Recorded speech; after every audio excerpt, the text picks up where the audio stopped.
반갑습니다. 안녕하세요. 네, 안녕하십니까. 지난 시간에 제가 끝날 때 그랬어요. 그죠? 지난 1시간 반 동안 한 거 다 잊어버려도 되는데 요거만 잊어버리지 마셔라 하면서 얘기했던 게 이 3T예요. 책을 쓸 때는 물론 이제 나 혼자 처음에 쓸 때 그래요. 처음에 쓸 때는 그냥 누가 보든 뭐 팔리고 그게 뭔 상관이요. 그냥 나 혼자 내가 하나 책 써봤다는 그런 마음으로 쓴다 이렇게 생각을 해요.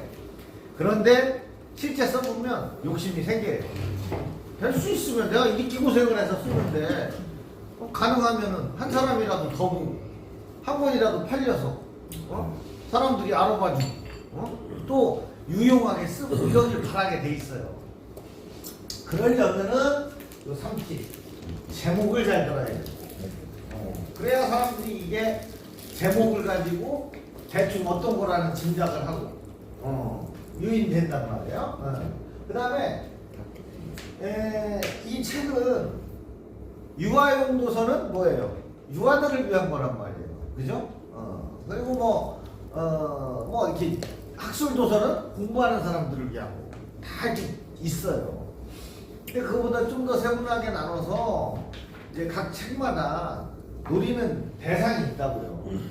이건 이 사람 보라고 써. 이거는 주로 머릿말에 나와요.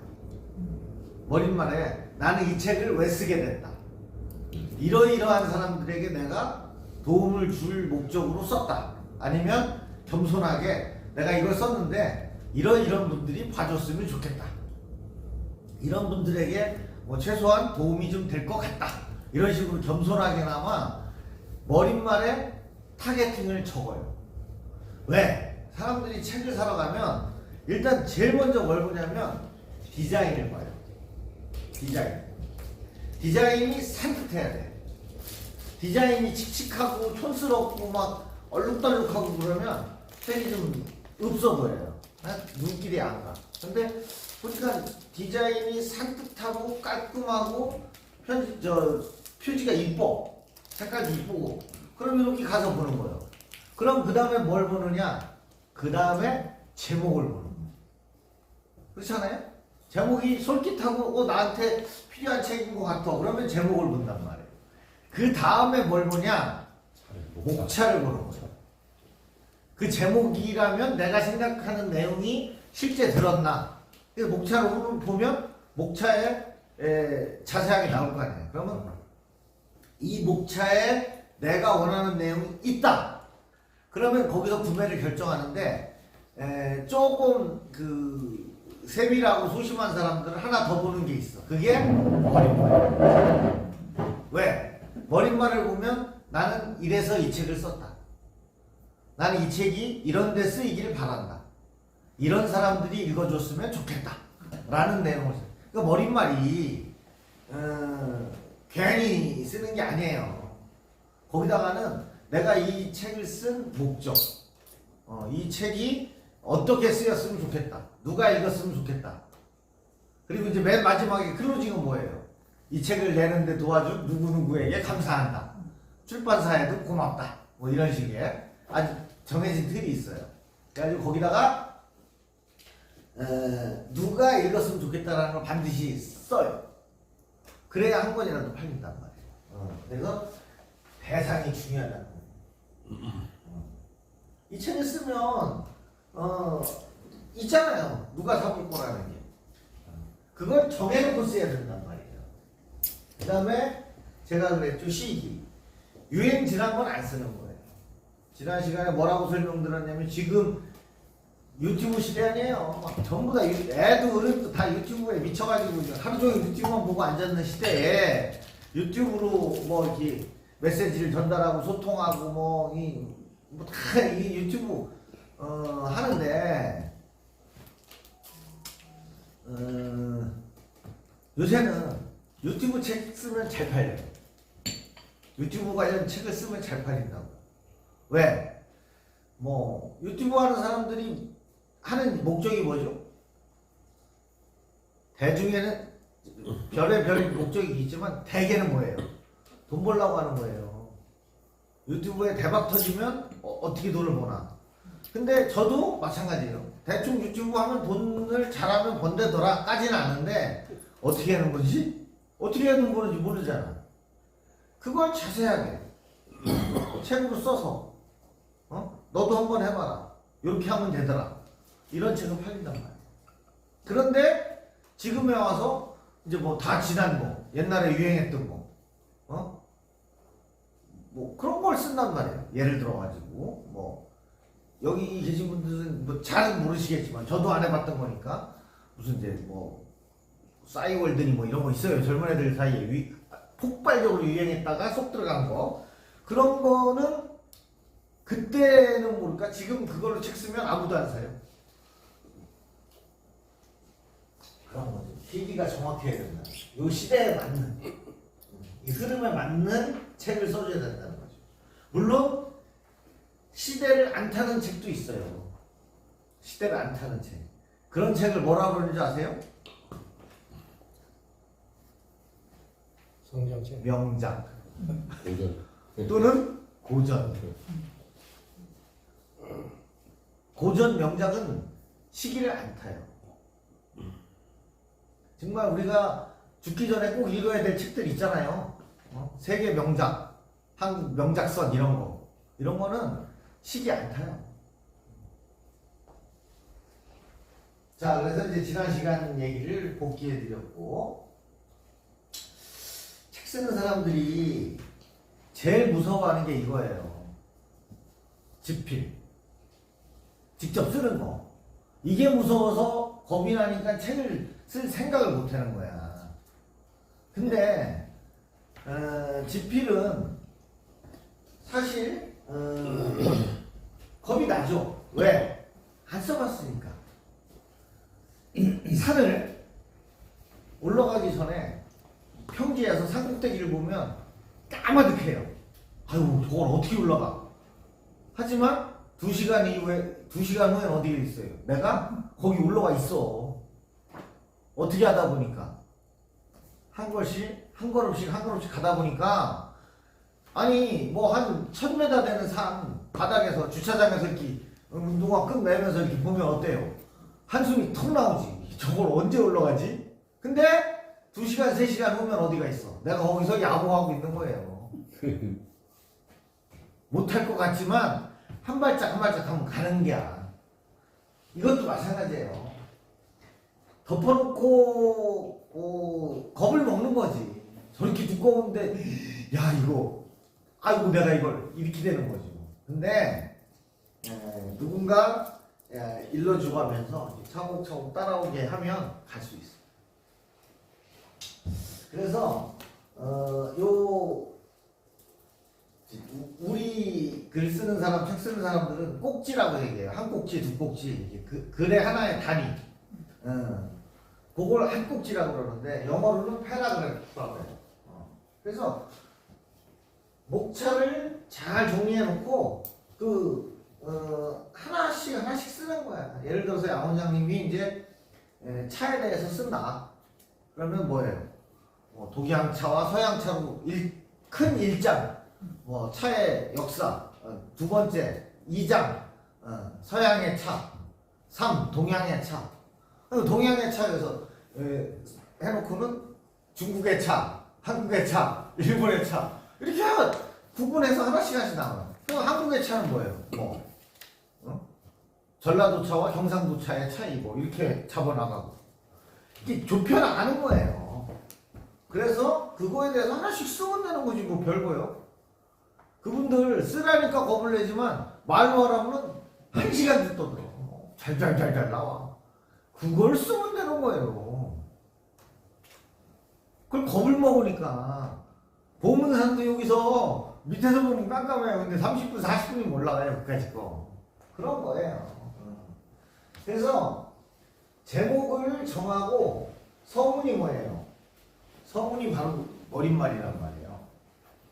머릿말을 딱 쓰면 내가 이걸 왜 쓰는 거고 누구 보고 쓰라는 거고 이게 딱 정리가 돼요.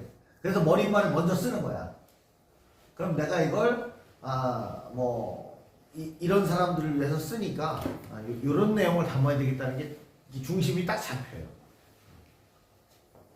그렇게 해서 하나씩 봐보세요. 이렇게 두꺼우니까 겁을 먹는 거예요. 이걸 분해하면 아무것도 아니에요. 분해하면 할 수 있어. 뒤에 나와요.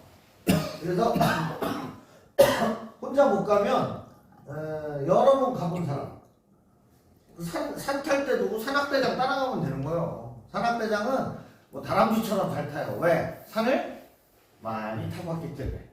그 사람 따라서 가다 보면 정상 가 있는 거예요. 그러니까 누군가가 리드해주면 그 사람 따라가면 돼요. 그래서 막 쭉 쓰다 보면 나중에 퇴고. 우리 퇴고는 송 선생님이 퇴고에 대해서 좀 설명해 주시죠. 고사. 그 한유의 고사. 예. 한유가 아이고, 저도 잃어버렸습니다. 보고는 하는데. 반고인가? 와서 물어본 사람이 이제 말한테 부딪혔어요. 실을 읊으며 가다가 한유 퇴지? 아니, 제가 한번 말해볼게요. 예. 한유라는 사람이 당나라 시인인데 시인이면서 문장가죠. 근데 이제 당송팔대가라 그래가지고 당나라 송나라 시대에 유명한 8명의 시인이 있어요. 그 중에 한 명이 한유인데 이 사람은 이제 고문 운동을 해가지고 이제 그 고문체로 돌아가자. 그리고 이제 시인이라기보다는 이제 문장가로서 이름을 날린 사람인데 제 아들 이름이 김영유인데 그 한유의 이름에서 유자를 따왔어요. 김부식이가 소식의 그 소동파 분명히 동파는 호고 식이 이름이거든요. 소동파를 너무 좋아해서 그 아버지가 넌 소동파처럼 살아라 해서 식자를 부자는 돌림자고 그래서 저도 이제 그렇게 지인다고 지은 게 한유의 이름을 유자를 따와서 우리 아들 이름을 제가 지었어요. 이 한유라는 사람에서 가는데 반공가 저도 가도. 예? 가도. 응. 그 사람이 이 한유는 높은 벼슬을 했는데 그 이제 왜 사극에서 보면 물러거라 누구나 가신다 이런 거 하잖아요. 아니 근데 이 가도라는 사람이 하도 깊이 생각을 하느냐고 이제 못 알아듣고 가더라는 거예요 길을. 그러니까 이제 한유가 불러 세운 거지. 야야 너 일로 와봐. 너 누구야? 뭐 하는 놈이야? 세웠죠. 넌 뭔 생각을 하는데 앞에 이렇게 누가 지나가는데도 모르고 가냐? 이 물은 거죠. 그랬더니 이 사람이 고민을 하는 거야. 고민이 있습니다. 뭡니까? 그랬더니 내가 지금 시를 쓰고 있는데 여기다가 퇴자를 넣어야 될지 고자를 넣어야 될지 고민입니다. 뭔데? 그랬더니 월화 승 달빛 아래 중이 승려가 밀퇴자 써서 문을 연다고 할까? 월화승 두드릴 고자를 써서 고문 문짝을 두드린다고 할까? 문짝을 민다고 할까? 퇴자와 고자를 넣고 제가 뭘 쓸지에 대해서 고민하고 있습니다.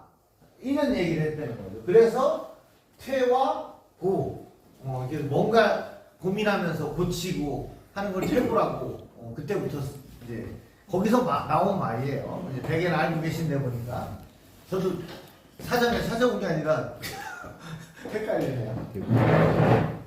이런 과정을 통해서 가는 건데 뭐든지요 겁먹으면 지는 거예요. 겁먹으면 지는 거예요. 한 발씩 가는 거예요. 여기서 군대에서 뭐 40km 행군, 50km 행군 해보면 야 40km? 대전서 청주까지를 걸어가는 거요? 겁을 먹지만 가다 보면 하루 저녁 사이에 가요. 그까지 거. 한 발씩 가는 거다. 자, 책이 이게 두껍거든. 그러니까 눈이 땡거리는 거야. 이거. 야, 저걸 내가. 그럼 내가 해야지 누가 해? 할 수 있어요. 되게 이제 책의 분량을 보고 겁을 먹는 거예요. 나 A4 한 장도 제대로 못 쓰겠는데 저걸 어떻게 써? 나 여기서 저까지 갈 때도 한 정거장도 못 걸어가는데 내가 어떻게 그 40km를 걸어가? 갈 수 있다니까요. 갈 수 있어요. 겁을 먹으면 안 돼요. 천리길도 한 걸음. 제가 얘기했죠. 지나가다 보니까 빌딩이 있어. 어우, 저걸 어떻게 졌지? 뭘 어떻게 져? 한꺼번에 진 거예요? 하나씩, 하나씩, 벽돌 한 장씩, 철근 하나씩 해서 짓는 거예요. 그러니까 이 완성품을 보고, 지레 겁을 먹고 쫄 필요가 없다. 그리고, 혼자 가면 어려워요. 누군가의 도움이 필요해요. 특히 처음 할 때는. 두 번째, 세 번째 가서는 혼자 할 수 있어요. 근데 처음이 어려워요. 처음에 누군가 길을 잡아줘야 되는데, 그래서 이제 이 김립이라는 사람이죠. 립. 이게 삿갓 립자예요. 우리가 이제 김삿갓 하는 사람인데, 병현. 이 사람도 일화가 많죠?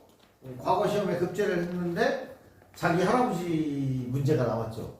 그래서 신랄하게 자기 할아버지를 막 비판하는 글을 써서 자문급제가 됐는데 나중에 그 사람이 자기 할아버지라는 걸 알죠.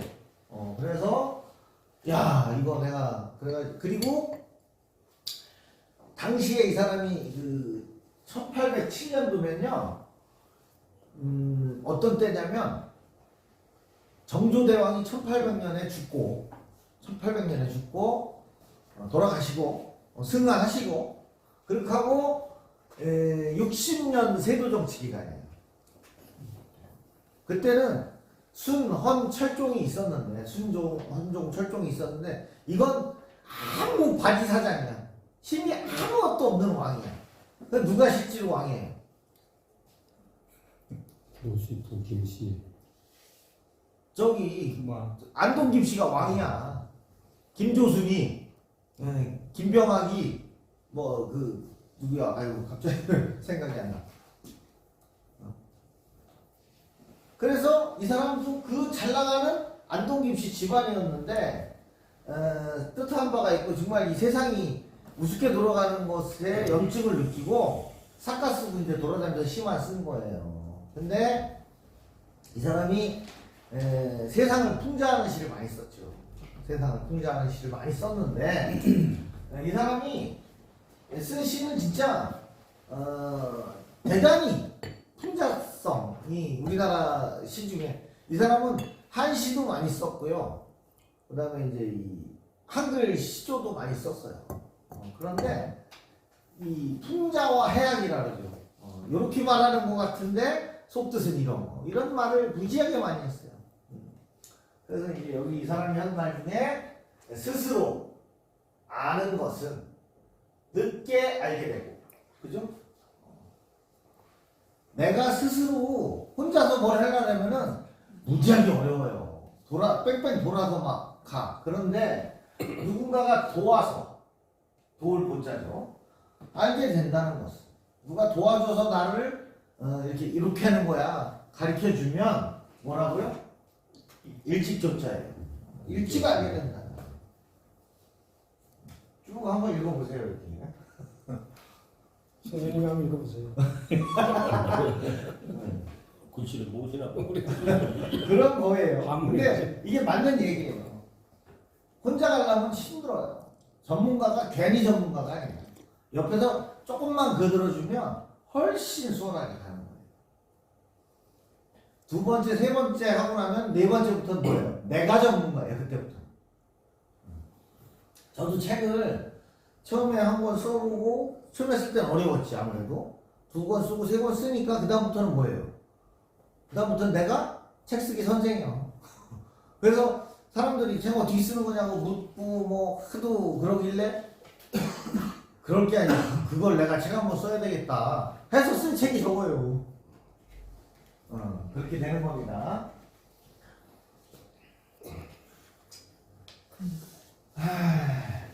송 선생님은 이제 고전 번역을 특히 그 어렵다는 한시를 하다 보니까 저는 진짜 대단하신 게 이 한 편만 해내도 승질나요. 왜냐면 그 옛날 사람들은 지금하고 달라요. 지금은 쉽게 쓸수록 잘 쓴 글이라고 해요. 쉽게 쓴 글일수록 잘 쓰고 이해하기 쉬운 글일수록 잘 쓴 글이라는데 옛날엔 안 그랬던 모양이에요. 옛날 꼰대들은 이제 자기가 많이 배웠다, 글줄게나 읽었다. 이걸 저도 이제 어렸을 때 청첩장이나 부고장이 우리 집에 오는 걸 이렇게 보면 그때만 해도 제가 초등학교 다니고 그럴 때만 해도 국한문 혼용체로 왔어요. 지금처럼 저희 아들 몇 시에 맨날 몇 시에 어디 웨딩홀 해서 결혼하면 돼 이게 아니라 뭔 소설이 길어 뭐 만강지절에 기체후 일향만강 하옵시고 간에 두루 평안하시옵고 뭐 아래 올 말씀은 다름이 아니라 뭐 굉장히 어렵게 유식하게. 그렇게 써야 잘 쓰는 걸로 인정받고 그렇게 써야 자기 이제 글줄게나 읽은 사람 표시내고 그랬었는데 지금은 안 통해요.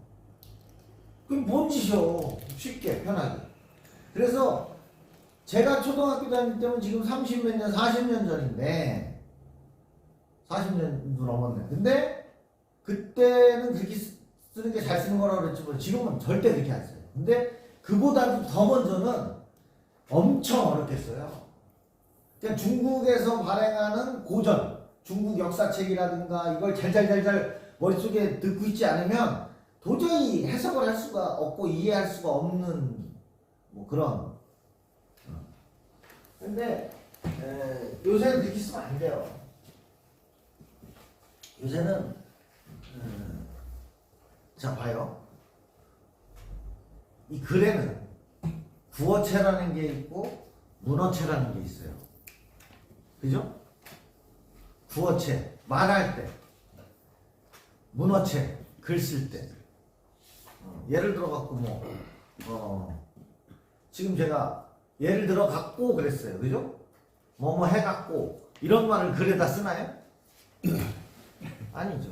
뭐뭐 해서. 그죠? 나한테, 너한테, 네가 이걸 그렇게 쓰나요? 내가, 너에게 이렇게 쓰잖아요. 그게 구어체와 문어체라는 거예요. 그래서 엄격하게 달랐어요 그전에. 근데 지금은 어떻게 돼요? 거의 통일해서 가는 거예요.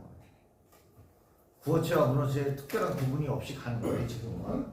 그래서 편지 쓰듯이 쉽게 그 다음에 사례로 정감 있게 편하게 구체적인 근거를 제시하면서 쓰면 훨씬 좀 자료로서의 가치가 있죠. 짧게 쓰. 저는 이게 제일 중요하다고 생각해요.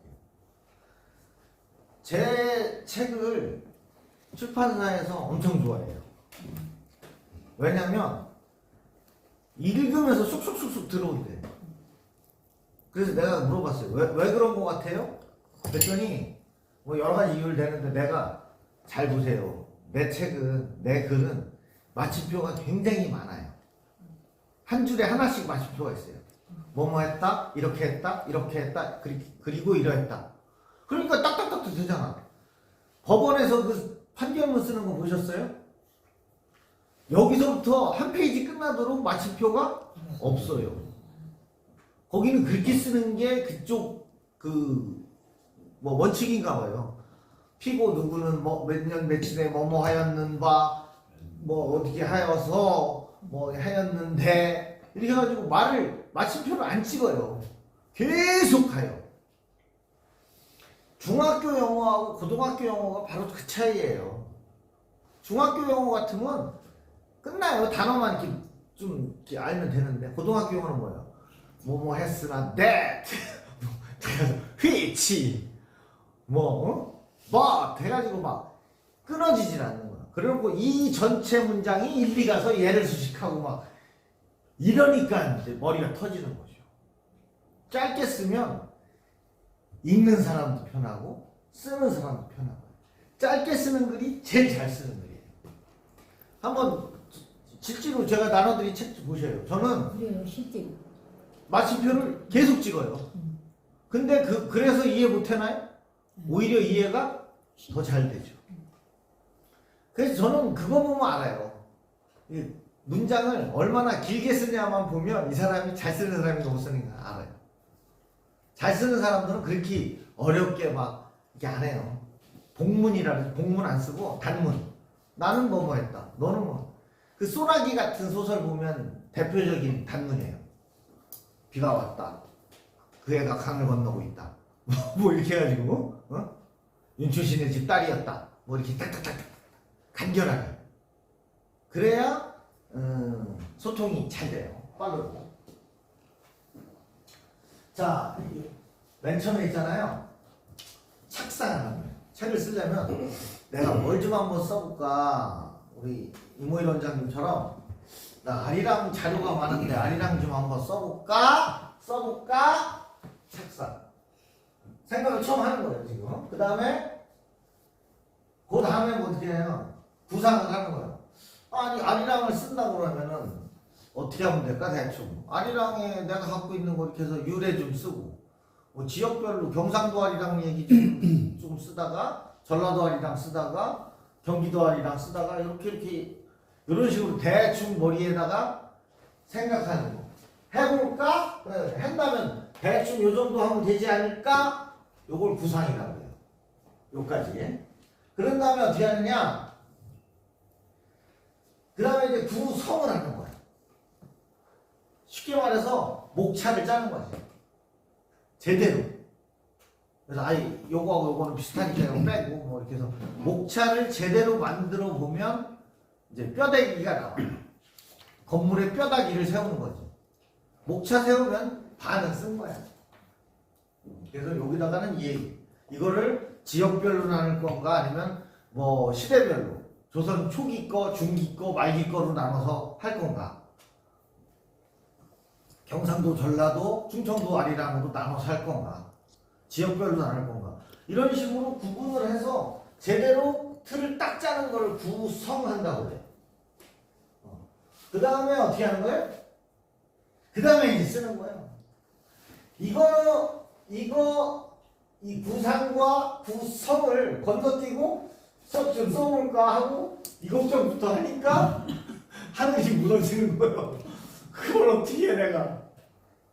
단계적으로 구상도 하고 구성도 해서 요 단계를 거쳐서 가면 자신감이 생기고 이게 좁혀져요. 아, 할 수 있겠는데? 갈 수 있겠는데? 그죠? 그런 다음에 이것은 아니 허구 벌판에다가 집 좀 줘. 깝깝하거든. 근데 벽돌 한 장씩 쌓다가 보면 이게 집이 되는 거예요. 무서워하니까 없어요. 그래서 이제 딱 갖다 주면 이제 내가 원고 상태로 이제 처음에 이렇게 좀 별로 책 같지 않게 이렇게 텍스트만 원고만 갖다 주면 편집부에서 제목은 좀 크게 하고 뭐 이렇게 공간도 만들고 들여쓰기도 하고 이쁘게 이렇게 꾸며서 책 양식에 맞게 편집을 해요. 그러면 뭐 같으냐면 그러면 책 같아. 처음에는 그냥 거친 원고에 불과한데 그 다음에 편집을 해놓으면 책 같은 기분이 들어요. 제대로 책 같은 기분이. 그런 다음에 이제 디자인 거기다가 이제 뭐 사파도 좀 그려 넣고 그죠? 표지도 이쁘게 한번 꾸며보고 이런 식의 디자인 작업을 하고 그 다음에 제작이라는 게 뭐예요? 인쇄하는 거예요. 그런 다음에 이제 인쇄를 해. 그럼 이제 여기는 뭐가 들어갈 것 같아요? 맞춰보세요. 판매. 예? 되고 예? 아, 인쇄 끝났는데 뭘 들고요. 마케팅. 이제 마케팅. 마케팅 팔을 팔에. 마케팅이에요. 팔아야 될 거 아니야. 이게 지금 제가 빨간색으로 칠해놓은 게 2개잖아요. 왜 빨간색으로 칠하죠? 중요하지. 제일 중요한 거죠. 제일 중요한 거. 자, 요 단계가 중요해요. 어떻게 틀을 짤 것이냐, 어떻게 뼈다구를 세울 것이냐. 이건 살이고 이게 뼈야. 그죠? 그래서 다 한 다음에 마케팅이야. 팔리게끔 해야 될 거 아니에요. 그러니까 이제 마케팅의 방법 뭐가 있어요? 그런 뭐 광고.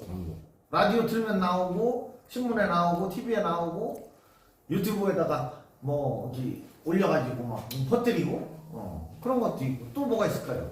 광고 말고. 내가 예를 들어서 출판기념회를 한다 이거예요. 나 아는 사람들한테 전화 싹 하고 문자 돌리고 뭐 청첩장도 막 넣고 그래가지고 초청장 넣어서 무슨 충무체육관 빌려가지고 한번 하면 아는 사람들이 한 번씩 오는 거 아니에요. 저는 이제 13번째 냈고 다음 주에 또 한 번 나오는데 그러면 13번 출판기념 했을 것 같아요? 아닌 것 같아. 한두 번 하실 거 같아요. 출판기념회는 한 번. 그냥 한 번 하는 거예요. 두 번 한다고 뭐라 그럴 사람은 없어요. 근데 잊을만 하면 저 사람이 그때 했었던 것도 같고 안 했었던 것 같고 할 정도 시간이 지나서 한 번 더 해도 상관없어요. 근데 작년에 하고 왜 또 하고 뭐 해년마다 했나? 그건 욕해요. 왜냐면 왜 욕하는 줄 알아요? 아 바빠 죽겠는데 자꾸 오라가라 하는 것도 싫고 빈손으로 못 가니까 뭘 들고 가야 돼. 봉투라도 책값이라도 들고 가야 돼. 그리고 일반인은 출판기념회 하고 뭐 겸사 식사 대접을 하든 뭐 기념품을 주든 아무 상관없어요. 근데 누구는 정치인들은 사탕 이해는 못 주게 돼 있어요. 그 책값 몇만 원, 10만 원 막 이렇게 내고 가서 뭐 하는 거예요? 차 한 잔도 제대로 못 먹고 오는 거예요. 음식은커녕. 그러니까 승질나지. 그러니까 계속 그렇게 하면 안 되는 거예요.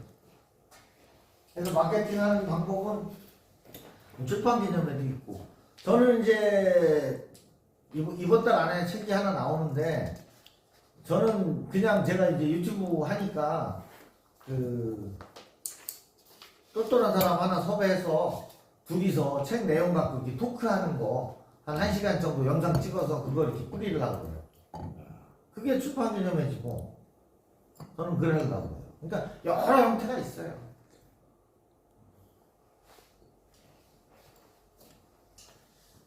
책이 나오면 이제 저같이 책을 여러 번 찍거나 이러면은 그것도 민폐인데 한 번 정도는 나 이 고생해서 한번 내 죽기 전에 한번 책 좀 써봤다 하는 분들은 이거 뭐 페이스북이고 어디고 막 올려서 자랑해도 괜찮아요.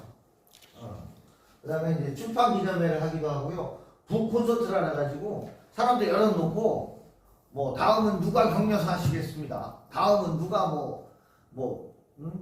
출판 경과보고를 하겠습니다. 이렇게 그 형식적인 것보다 그냥 둘이서 TV 아침마당 하듯이 제가 어쩌다 그렇게 쓰셨어요 그래? 뭐 이러면 이장 저는 늘 밥 먹고 글 쓰는 게 일이에요. 그래요? 이렇게 토크로 많이 하고요. 그 다음에 이제 저자 강연회 제가 이제 저기 가서 했잖아요. 그 어디야? 교보문고 가서 불러놓고 이렇게 PPT 띄워놓고 이 책은 이런 책이다. 난 이래서 이 책을 썼다. 이런 거 이제 저자 강연회라고 이런 것도 하고 그리고 이제 그 책 읽기 클럽 책 쓰기 클럽 이런 그 동아리 모임들 있잖아요. 도서관 같은 데 가면 그런 데에다가 이제 자꾸 안내해가지고 교재로 쓸 수 있게 좀 하고 그런 거죠. 그리고 언론 보도자료를 작성. 요게 중요해요. 그러니까 내가 뭐 블로그나 카페에다가 올려도 검색은 돼요. 근데 그보다는 어떻게? 신문 매체, 방송 매체를 통해서 이제 기자들이 쓴 글이 인터넷에 돌아다니면 어떻게 되는 거예요? 훨씬 더 파급력도 크고 신뢰감이 있죠. 신뢰감. 내가 내 책 자랑하는 것보다는 남이 공식 매체가 내 책을 홍보해주면 좋지. 그리고 이제 친구와 지인들을 활용해서 도서관 뭐 이런 데다가 좀 그런 거 있어요. 국민이 원하면 그 도서관 회원 등록하면 뭐 한 달에 한 번씩 신청할 수 있는 자격을 줘요. 나 이런 책이 필요한데 공부하려고 나 이 책이 있으면 좋겠는데 내가 돈이 없어서 못 사본다. 그리고 또는 더 솔직히 말하면 한 번 보고 말 거라 내 돈 주고 사기 아깝다.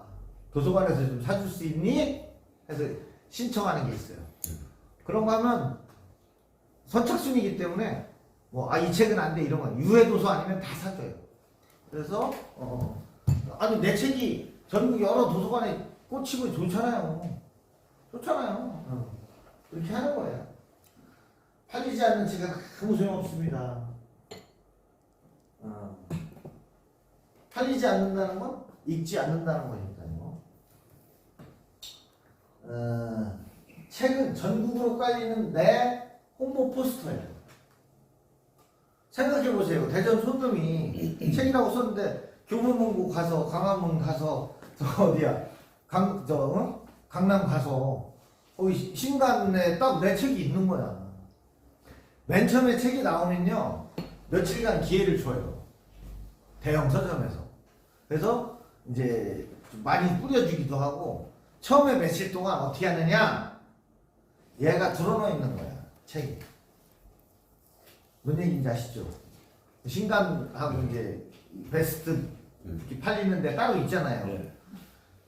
꽂혀 있는 책이 잘 보여요? 누워 있는 책이 잘 보여요? 누워있는 거지. 누워 있어야지. 누워있어. 그래가지고 이제 처음에 신간이 나오면 들어놓여 있게 해줘 며칠. 예.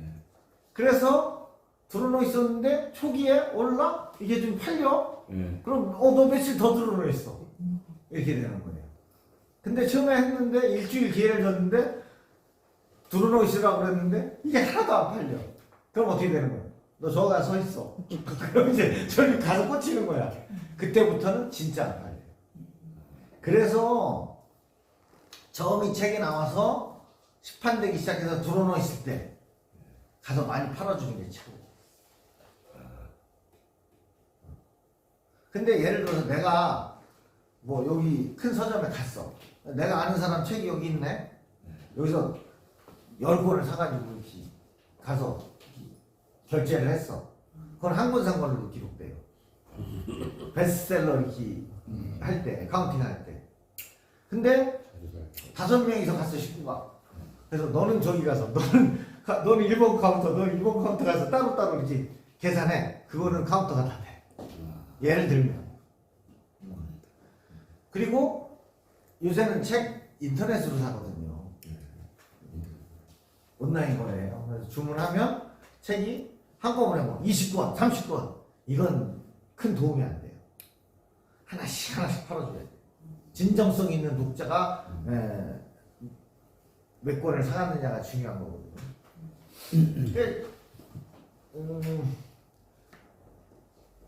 그래도 제 책 중에 그래도 제일 잘 팔린 게 이거 같은데 내 책 쓰기 뭐 홍보야 울지 마라도 좀 팔렸고 아줌마의 문학도 그건 잘 안 아줌마의 문학도 좀 팔린 것 같고 그런데 요게 제일 많이 팔린 게 요건 2세 찍었거든요. 그런 거예요. 그래 뭐 예를 들어서 부산 가도 뭐 광주 여수 순천 가도 서점에 내 책이 있는 거예요. 굉장히 기분 좋은 일이에요. 이순신 하면 뭐가 떠올라요? 책. 예? 난중일기죠. 세계 기록유산이에요. 유네스코가 인정한. 이분은 그러니까 이순신은 나무랄 게 요만큼도 없는 사람이에요. 진짜 나무랄 게 요만큼도 없는 사람. 완벽한 인간이에요. 그 전쟁 속에서도 그걸 다 기록을 남겼잖아. 아주 너무너무 완벽한 인간이에요. 이 양반은 잘 모르시겠죠? 김시습이라는 사람이에요. 김시습 하면 뭐가 떠올라야 되냐면 금오신화라는 소설. 금오신화라는 그 경주의 금오산이라고 있는데 이 양반이 세조가 그 단종을 죽이고 왕이 뺏고 그러니까 승질 나가지고 출사를 안 하고 금오산 속에 가서 중이 됐어요. 그러면서 이제 금오신화라고 하는 소설을 썼는데 그게 우리나라 최초의 소설이에요. 홍길동전이 아니에요. 홍길동전은 우리나라 최초의 뭐예요? 한글 소설. 이거는 한문 소설. 그래서 뭐 만복사 저포기 또 뭐더라? 이생규장전 뭐 이런 거 이렇게 5편인가가 있어요. 그러니까 이 사람도 난중일기. 여기는 금오신화. 백범하면 뭐가 떠올려? 백범일기.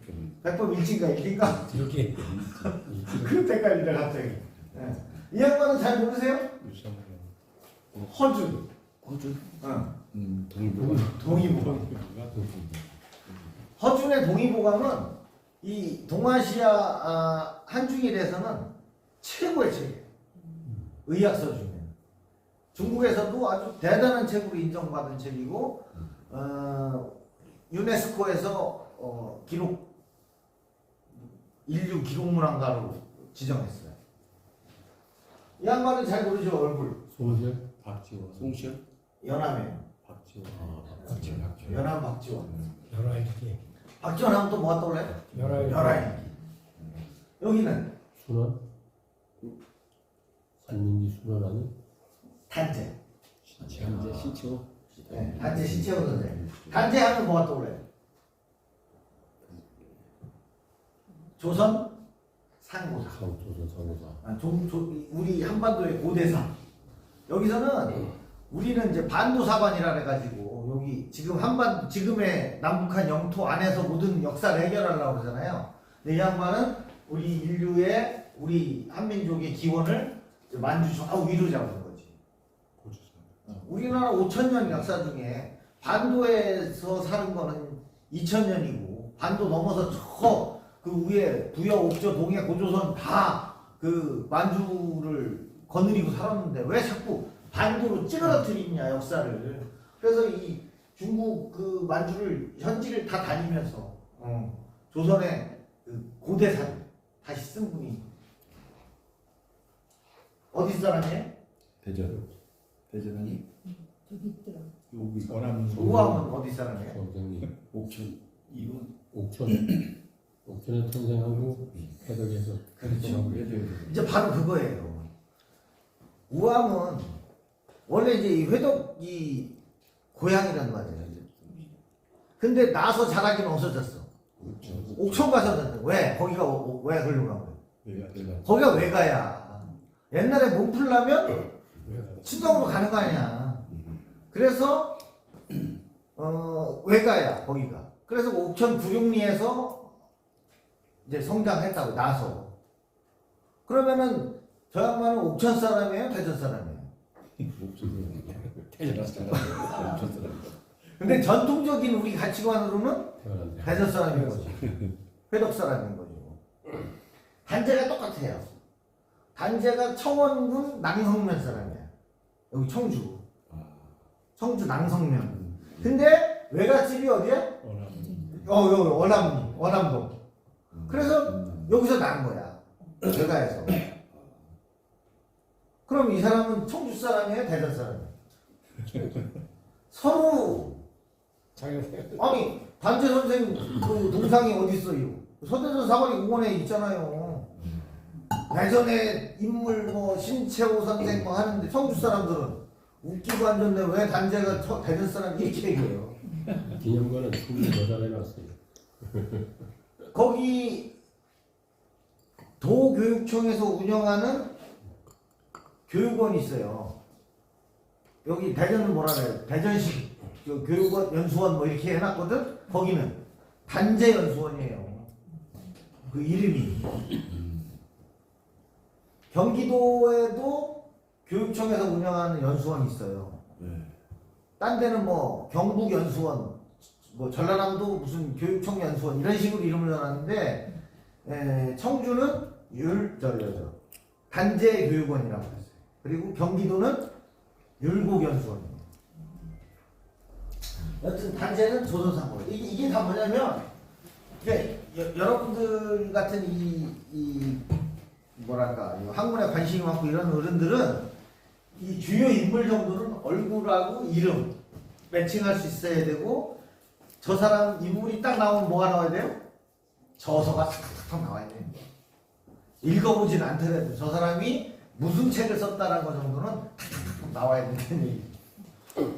자, 여기서부터 이제 이 사람이 뭐죠? 요새 제일 잘 나가는 강사 괜찮아. 김창호.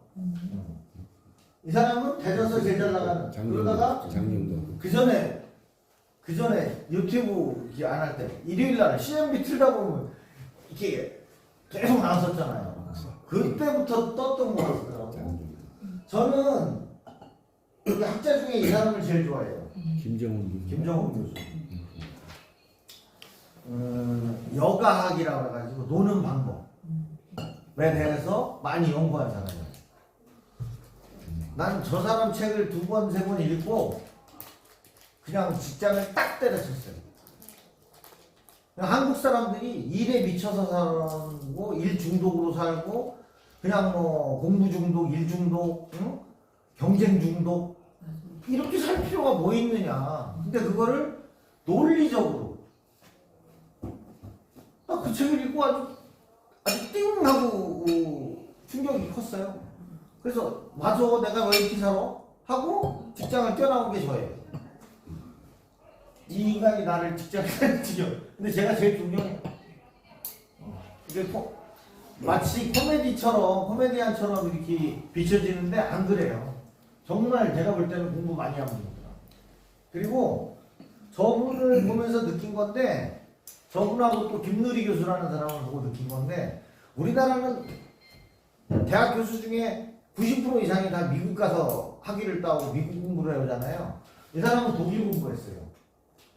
김누리 교수도 독일 공부를 했는데 나는 이 사람들 이제 강연하는 거, 책 쓴 거 이렇게 보면 야 우리나라가 진짜 제대로 가려면 유학생들을 미국으로 보내놔야 돼요. 미국은 세계 뭐예요? 이 자본주의를 종주국이잖아요. 거기 가서 물론 이제 우리나라처럼 천박하게 막 이렇게 경쟁하고 이렇지는 않은데 야 독일이 진짜 선진국이라는 생각을 제가 저 사람들 쓴 책을 보고 김누리 교수나 김정은 교수 책을 보고 많이 느꼈어요.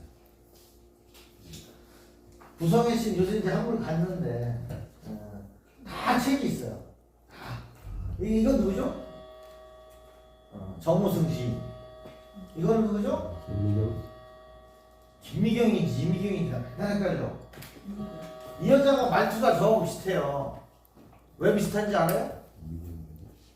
고양이 같아요. 바로 웃기는 아닌데 이렇게 인접시군이에요. 그래서 나 저희가 보면 너무 웃기는 게 말투가 나하고 근데 일부러 사투리를 더 많이 쓰더라고. 다 이제 책을 잘 쓰는 사람들을 제가 저기다 놓은 거예요. 지금 우리 그 다산학당에서 다산 공부를 많이 하는데 다산이 동생이고 그 위에 형이 이름이 정약전인데 호가 소남이에요. 소남. 근데 이 중간에 형제가 사형제인데 약현이라는 형이 있어요. 근데 이 사람은 배가 달라. 이게 첫째 부인 아들인데 첫째 부인이 일찍 돌아가셔요.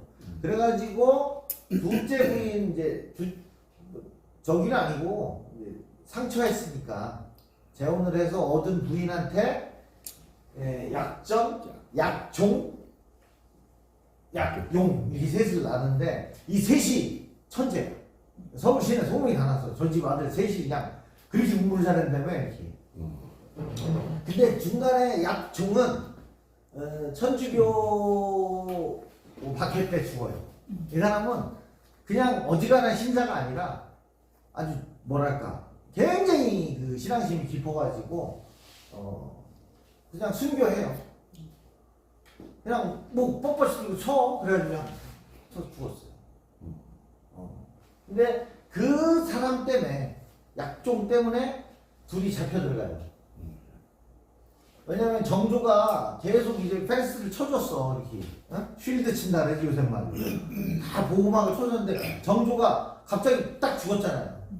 그러니까 정조 반대파가 정조 아들이 이제 순종환이에요. 11살 땐가 왕이 돼요. 그러니까는 대리청정이라 그러죠. 그게 이제 누구야? 정순왕후라는 여잔데 이게 순종의 아니지 정조의 할머니야. 근데 어떻게 된 거냐? 정조하고 나이 차이가 별로 안 나. 해경궁보다 밑에요. 왜냐면 영조가 그러니까 그 정순왕후의 친할아버지보다 영조가 2살 많았어. 그런 걸 이제 데려왔으니까 오래 살았지. 근데 해경궁이 있는데 정순왕후가 뭐를 했냐면 대리청정을 하죠. 수렴청정을. 수렴청정을 왜 하냐면 해경궁은 살아 있었는데 아들이 먼저 죽었잖아요. 근데 그 아들이 왕이었던 건데 왕의 엄마이긴 맞는데 그건 생모라는 건 맞는데 저기로는 족보상으로는 엄마가 아니에요. 왜? 정조가 사도세자 아들인데 어떻게 했어요? 양자. 그렇지. 누구더라? 누구 세자지? 그 일찍 죽은 사도세자 형이 있어요. 누구죠? 근리 입적을 시켜버려. 그래서 족보상으로는 엄마가 아니야. 그래서 정순왕후가 이제 그 대리청정, 수렴청정을 하는데 이때 그냥 정조 측근들을 남인들을 다 날리는데 날라간 거죠. 얘기가 자꾸 허건 나갔네. 그래서 약종은 죽었고 둘이 살아남았는데 둘 다 진짜 수재였어요. 근데 우리는 정약용만 대단하게 생각하고 정약 전에 대해서는 별로 정보가 없어요. 그런데 보면 다산의 전기를 읽다 보면 이 소남의 학식과 능력과 인간미가 이게 드러나잖아요. 우리 형이 이랬어. 그리고 이 사람이 자기 형을 정말 좋아했어. 그래서 강진에 있으면서 흑산도에 있는데 자기가 무슨 책을 하나 쓰면 꼭 사람 편에 흑산도로 보냈어. 뭐 해달라고? 감수해달라고. 형님 이거 한번 봐주시 어때? 이렇게 자기가 쓴 책을 감수해달라고 그럴 정도면 뭐예요? 약전도 보통이 아닌 거죠. 그래서 이 사람도 학식, 능력, 더구나 인간미가 또 좋은 거로 나와요. 이 양반은 조금 좀 약삭한 이미지라면 이 사람은 굉장히 털털하고 술도 잘 먹고 뭐 그런 호방하고 그런 성격인 것 같은데 이게 보면 호방하고 다산보다도 이게 굉장히 인간적이네. 이 사람 매력 있네 라는 걸 느낄 정도로. 그런데 이 약전은 그렇게 그 학식도 높고 인품도 좋고 한데 이 양반이 어떻게 됐어요? 당신 동생이 약용보다 유명세가 훨씬 덜하잖아요. 그건 뭐 벼슬도 그렇지만 제일 중요한 건 뭐 때문에 그런 거예요? 책을 많이 쓴 거야 약용이. 이 사람은 500권을 썼어요. 정약용이 한중일 한자 문화권에 있는 나라 사람 중에 최다 저술가예요. 그래서 2012년도에 정약용 탄생 250주년 기념해서 유네스코에서 역사인물로 지정했어요. 우리나라 최초 한중일 최초예요. 유네스코에서 동양인을 역사인물로 지정한 건 정약용이 처음이에요. 그런 대단한 사람인데 약전이 거기에 진짜 밀리지 않을 정도의 학식과 인품과 이게 있었는데 사람들이 잘 몰라. 그나마 자산어보라고 하는 영화라도 나와가지고 유명해진 거야. 그나마. 약전은 책이 하나밖에 없는 거야. 정약용 하면 막 나오지 뭐. 목민신서, 흥음신서, 뭐 경세육표 뭐 막 나오는데 이 양반은 정작 자산어보. 물고기 그려가지고 물고기의 생태. 생물도감이지 뭐. 그거밖에 없는 거야. 여러 가지 이유가 있는데 섬에 누가 있어? 혼자서 그냥 섬 사람들하고 잘 어울렸다는 거예요, 저 양반은. 그러니까 이제 고기 잡아서 그림 그려가지고 뭐 이제 연구해가지고 쓴 거밖에 없는데 그래도 강진은 뭐예요? 땅이잖아. 육지잖아. 그리고 그 옆에 해남인데 해남 유이시들 이제 그 세도 집안이 세도가 아니라 뭐야? 아주 그 지역에 유력 가문이 있었는데 정약용 약전의 어머니가 이제 윤씨야, 해남 윤씨. 그래가지고 정약용을 이제 많이 도와줬어요. 해남에서 강진까지. 다산 초당도 그 외가에서 져준 거야. 너 공부 잘한다며 여기 와서 고생한다. 제비를 하나 져줄 테니까 거기서 공부해라. 져준 게 다산 초당. 그리고 거기는 뭐가 많았어요? 제자로 삼을 만한 친구들이 많았다. 그러니까 책이 나올 수밖에 없지. 자료 대주고, 집 줘주고, 그리고 제자들, 야 너는 요거 좀 조사해와, 너는 요거 조사해와. 이렇게 분담하면 되잖아요. 혼자 어떻게 500개를 써? 인터넷도 없는데. 그렇잖아요. 그래서 이제 이렇게 된 거예요. 그래서 다산은 정말 책을 많이 썼고 다방면의 책을 썼어요. 그러다 보니까 소남보다는 훨씬 지명도가 있죠. 이 양반은 자산호고 외에는 특별한 저서가 없어요. 그 차이예요. 이 정말 잘 나가던 형제의 명함은 책에서 갈라집니다. 40세부터 58세까지가 뭐예요? 18년이 강진에 가 있던 거예요. 딱 18년. 그때 500개를 쓴 거예요. 그때. 그래서 이렇게 500개를 18년 동안 썼으면 1년에 27, 28권을 쓴 거야. 대단하지 않아요? 대단해. 1년에. 근데 27, 8권을 쓴 건 맞는데 오늘날의 권하고는 개념이 좀 달라요. 예를 들어서 성경에 누가 뭐 180, 아브라함이 뭐 150 몇 살까지 살고 막 이랬잖아요. 나도 어렸을 때 이해를 못했거든. 뻥이라고만 생각했거든. 근데 뻥이기에 앞서서 뭐의 차이냐면 달력의 차이인 거죠. 지금 우리가 쓰는 게 뭐예요? 그레고리력이라 해가지고 그레고리 교황이 지정한 거잖아요. 근데 그 그레고리는 살짝 바꾼 거고 누구 걸 쓴 거예요?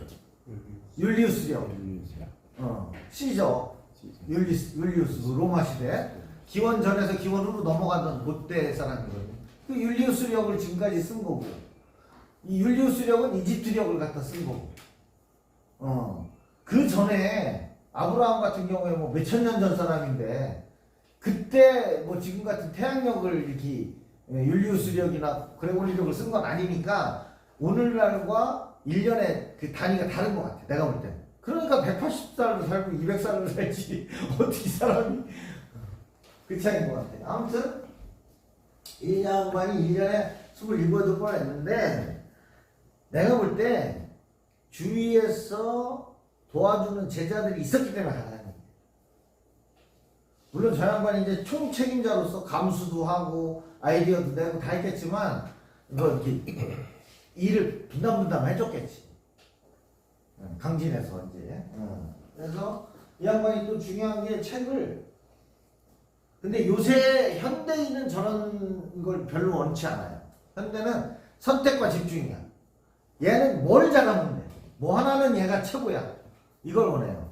그래서 저 양반처럼 멀티플레이어는 썩 좋은 건 아니야. 그래서 뭐 의학, 천문학, 뭐 마마 고치는 거 마가회통이라는 책 쳐가지고 뭐 의학서도 만들고 뭐 흡음심서 같은 거는 탐정소설이라고 보는데 막 그 판례, 살인사건 자기가 보니까 이 사건은 이렇게 잘못 수사가 된 것 같다. 뭐 이렇게 그런 판례, 수사 기록 같은 거 보고 이때 요걸 검증했어야 되는데 잘못된 것 같다. 뭐 이런 식으로 쓴 거고. 뭐 경세유표는 뭐 토지제도, 사회제도 뭐 이런 거에 대한 해법을 제시한 거고. 뭐 손 안 댄 게 없어요. 그러니까 정보도 없고 자료도 부족하던 시절을 생각하면 저 같은 사람 10권 썼다고 어디가 자랑하는 거 아무것도 아니라는 거예요. 왜? 인터넷에 자료가 그렇게 많은데, 그리고 참고할 책이 이렇게 많은데 그런 게 없던 시절에 쓴 거라서 저는 놀라워요. 참 자료가 겁나 많은 지금 같은 시대였으면 엄청났을 거예요. 그래서 다산 장롱용 하면 생각나는 고사성어가 2개가 있어요. 과골삼천. 과자가 복숭아뼈 과자예요. 어디? 여기 복숭아뼈. 이게 책상다리하고 앉으니까 복숭아뼈에 3천 3번 빵꾸가 났다 이거예요. 과거를 3천. 복숭아뼈가 3번 으깨졌대요. 하도 책상머리에 앉아서 공부만 하니까. 그 고사가 있고 또 하나는 둔필승총이라는 고사가 있어요. 둔필은 뭐냐면 둔한 붓이라는 뜻이에요. 아둔한 붓이 먼다. 승자는 뭐예요? 이길 승자. 이긴다. 낫다. 뭐보다 뭐가 낫다 할 때 승자를 쓰는데 총명함. 머리 좋은 거보다 둔한 붓이 한 자루가 낫다. 즉 뭐예요? 메모를 해야지. 아무리 머리가 좋아도 그거 다 기억 못하니까 메모를 잘해야 되고 기록을 잘해야 된다. 이게 이제 다사님께서 하신 말씀이에요. 자, 이 얘기를 하고 싶은데 사람마다 이제 자기 관심사가 있어요. 근데 자기 관심사가 다행히 다른 사람에게도 관심사면 좋아. 근데 세상 사람들은 아무도 관심 없고 재미도 없다는데 나만 좋아. 나만 재밌어 죽겠어. 그건 책 쓰기를 해봐야 소용없어요. 그건 제가 얘기했죠. 그렇게 쓰고 싶으면 타이핑 해가지고 이쁘게 편집해서 제본해서 그냥 한 10번, 20번 제본해서 갖고 있어라. 뭘 힘들게 돈 들여서 책을 찍냐. 세상 모든 장사는 그렇습니다. 세상 모든 장사는 내가 팔고 싶은 걸 파는 게 아니에요. 뭘 팔아야 돼요? 사고 싶어. 손님이 사고 싶어 하는 걸 팔아야 돼요. 손님이. 우리 여기 그 김창수 소장님이 다산을 엄청 좋아하잖아요. 다산을 너무너무 사랑해요. 다산에 대한 그 애정이 넘치고 그분은 이제 글 쓸 때 보면 늘 다산을 예를 들어서 써요. 오늘도 페이스북에다가 개고기 얘기 이렇게 올렸는데 다산의 사례를 들어가면서 썼잖아요. 그죠? 보셨는지 모르겠네요. 그분이 그래요. 다산 학당을 운영하고 뭐 다산 관련 뭐 이렇게 많이 관심 갖고 그러는데 제가 그런 생각을 해요. 본인은 다산에 관심이 많아. 정말 다산 그 광팬이야. 근데 세상 사람들이 다 다산에 자기만큼 관심 있는 줄 알더라고. 그 차이가 좀 있더라고. 그래서 다산학당도 조금 이렇게 상대 입장을 생각해서 좀 이렇게 자리를 잡으면 훨씬 더 그런 생각을 한번 제가 말씀드리려고. 하물며 책은 말할 것도 없어요. 내가 자랑하고 싶은 거 쓴다고 그게 사람들이 관심이 있을 거라는 생각은 잘못된 거니까. 내가 쓰고 싶은 건 그냥 나 혼자 써서 노트에다 갖고 있으면 되지. 책을 쓸 때는 뭐예요? 남이 알고 싶은 거. 내가 알려주고 싶은 거 말고 남이 알고 싶은 걸 써요. 그래야 그 사람이 그 책을 사서 읽는다는 거예요.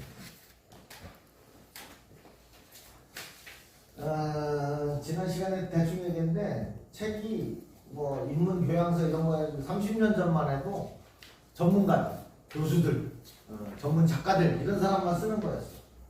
그런데 시대가 변해서 사람들은요 이런 교양서 무슨 무겁고 어려운 책을 원하는 게 아니에요. 요새 사람들이 뭘 원해요? 가볍고 재밌고 그냥 술술술술 익히는 거. 어려운 말 써가지고 그런 한자말 어렵게 쓰고 막 응? 아휴 어려운 책 싫어해요. 그래서 실용스러운 나한테 실용적으로 이용 가능한 책.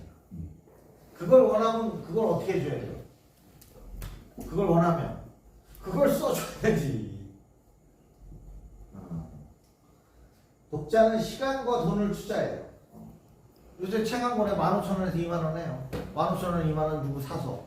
그건 읽으려면 한 이틀 내가 하고 싶은 거 못하고 그것만 읽어야 되잖아요.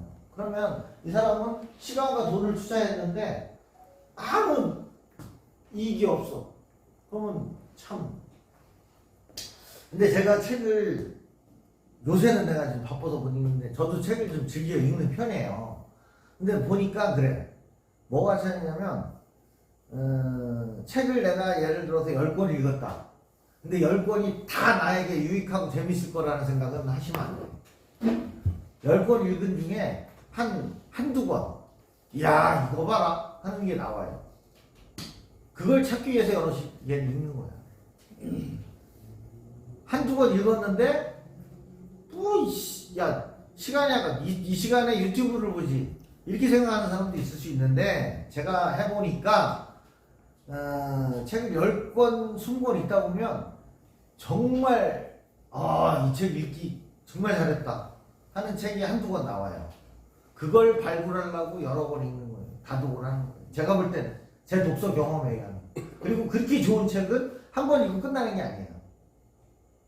또 읽고 또 읽고 밑줄 치면서 읽고 또 더 좋은 건 밑줄 친 걸 한번 써봐. 책을 전체를 쓸 수는 없지만. 그러면 정말 이 지식이 미친 듯이 늘어나요. 좋은 책. 자기가 아주 입에 짝짝 붙는 책이 나오면 그걸 한 번 읽는 게 아니에요. 2번 읽고 3번 읽으면서 밑줄 치고 또 따라 써보고 그러면 정말 아니 저 사람이 언제 저렇게 똑똑해졌어? 소리가 나올 정도로 지식이 늘어요. 베스트셀러를 써야 될 거 아니에요. 웬만하면 그 고생해서 쓰는데 제목 잘 다루셔야 돼요. 어느 책을 출간했는데 하나도 안 팔리는 거야. 그래가지고 에이 해다가 혹시 몰라가지고 출판사를 바꿔서 다른 출판사에 가서 이거 좀 한번 다시 내봅시다 했더니 이 제목으로는 안 돼요. 제목을 바꿉시다 해가지고 바꿨는데 초대박 난 것도 있어요. 제가 여기서 그 제목은 말을 안 할래. 있어요. 그리고 일단은 유명해야 돼요. 저자가. 그 다음에 시대의 흐름을 펴는 타이밍이 잘 맞아야 돼요. 시대의 변화에 맞는 거. 그리고 소극적인 분들은 여기 교사 출신도 계시지만 뭐 하나를 못 팔어. 뭘 아쉬운 소리하고 뭘 파는 거를 굉장히 수치스럽게 생각하고 부끄러워서 말을 못 꺼내. 뭐 하나만 팔아줘 소리를. 그러면 안 돼. 내 거 자신있게 책 냈으면. 저는 맨 처음에 자비 출판할 때 몇백만 원 들잖아요. 그 돈이 맨날 어딨어. 돈이 없는 내가. 친구들한테 전화해요. 전화도 안 해. 전화해요. 주소 좀 불러봐. 주소 막 불러. 그럼 뭐라 그래요? 책 10권 갈 테니까 내 계좌로 15만 원만 넣어라. 그렇게 해요. 그 정도. 근데 매번 그렇게 하면 안 되지만 친한 친구가 그래. 뭐 책 10권도 못 사줘? 그래서 너 니네 처남도 주고 뭐 처제들도 주고 뭐 친구들도 주고 해서 줘라? 이렇게 한다고. 그러면은 그런 사람이 10명이면 얼마가 와요? 150원. 20명이면 300. 그러면 돼요. 내가 인생을 편하게 그런 거 얘기할 정도 있는 사람 20명만 있으면 책 내는 거 무서워할 거 없어요. 웬마 안 돼요 나 뭐 이러는 사람한테는 알았어 딱 끊는 거예요. 막 요새 나 어려워 뭐 바빠 그러면 딱 끊는 거예요. 근데 내가 해보니까 그래요. 보내. 어떤 놈은 야 괜찮아 한 30개 보내 이러는 분도 있었고. 그 대신 나도 나중에 뭐가 됐든 들어줘야지. 그래서 내가 직접 마케팅 해야 돼요. 선생님들은 그걸 못하더라고요. 그러면 안 돼요. 디자인과 편집 세련되게 잘해야 돼요. 이런 공통점이 있어요. 베스트셀러는 그냥 나오는 게 아니에요. 제일 중요한 건 유명해야 돼요. 자, 저번에 한번 얘기했던 거죠. 역사는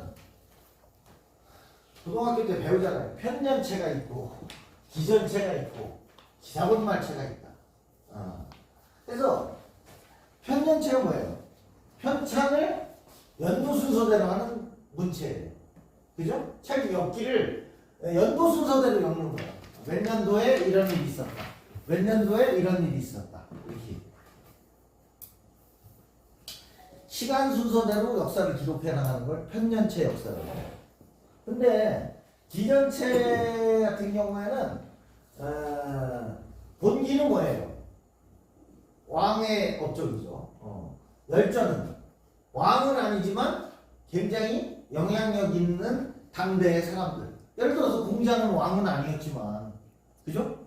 공자는 그 당대에 대단한 영향력을 행사하는 사람. 그런 사람들, 이제 뭐 지가 이제 뭐 얘기죠 이것도. 그다음에 연표 뒤에다가 또 도표를 정리해 주는 거죠. 몇 년도에 무슨 일이 있었다는 거를.